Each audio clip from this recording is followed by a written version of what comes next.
बच्चों ये नीट 2024 का क्वेश्चन है। ये एक मेटालिक वॉर है, ठीक है, मेटालिक वॉर है। इसका यंग मॉडुलस कितना दिया हुआ है? 0.5 इंटू 10⁻11 न्यूटन पर मीटर स्क्वायर दिया हुआ है। और इसका लीनियर थर्मल एक्सपेंशन कितना दिया हुआ है? दिस इज 10⁻⁵ है ना, पर सेंटीग्रेड दिया हुआ है, ठीक है। इसका लेंथ कितना दिया हुआ है? 1 मीटर दिया हुआ है।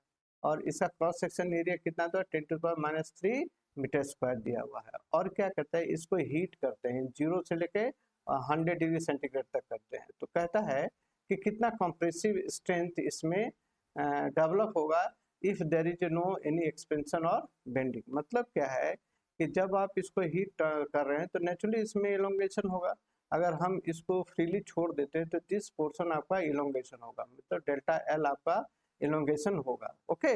लेकिन हम ये एलोंगेशन करने नहीं दे रहे हैं, हम क्या करें, इसको रिस्ट्रेंट कर दिए, इस पॉइंट पे आपका रिस्ट्रेंट कर दिया है। जिसके कारण क्या होगा कि इस ब्लॉक जो है, ये ब्लॉक एक फोर्स डेवलप करेगा इस एरिया पे, है ना, एक फोर्स डेवलप होगा। और आप इसको स्ट्रेस भी कर सकते हैं, ठीक है। तो ये फोर्स ही हमारा कंप्रेसिव फोर्स है, ये हमें निकालना है ना। तो सबसे पहले हम डेल एल निकाल देते हैं। डेल एल क्या होता है? This will be your alpha L naught into del T हो गया, ठीक है। तो यहाँ पे अल्फा जो है, दिस यहाँ पे अल्फा का वैल्यू कितना दिया हुआ है? This coefficient of clear thermal expansion कितना दिया हुआ है? दिस इज अराउंड 10⁻⁻5 दिया हुआ है, ठीक है। लेंथ कितना दिया हुआ आपका? 1 दिया हुआ है।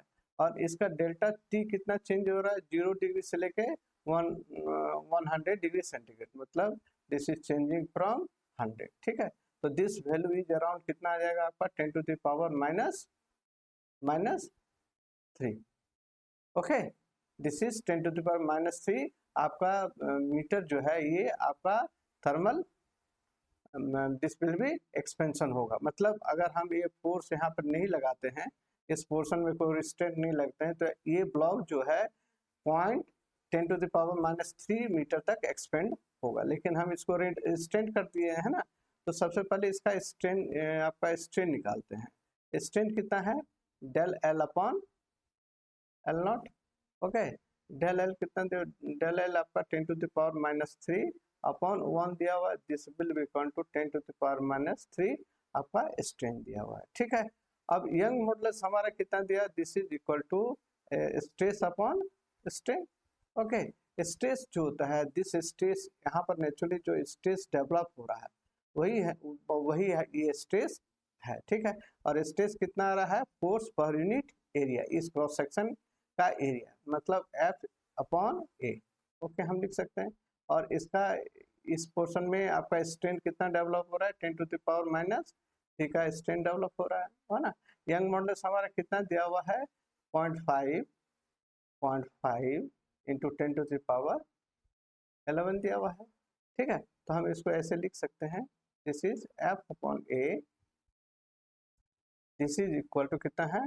0.5 into 10⁻11 into 10⁻³ okay. So this value is equal to कितना आ जाएगा?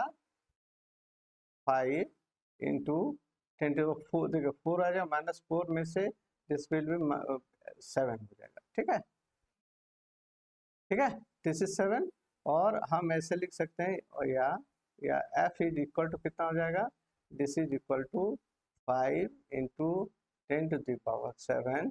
और एरिया हमारा कितना दिया हुआ? क्रॉस सेक्शन एरिया 10⁻³ है ना, 10⁻³ दिया हुआ है। तो ये वैल्यू आपको कितना आ जाएगा? सो F इज इक्वल टू कितना आ रहा है? 5 इंटू 10⁻4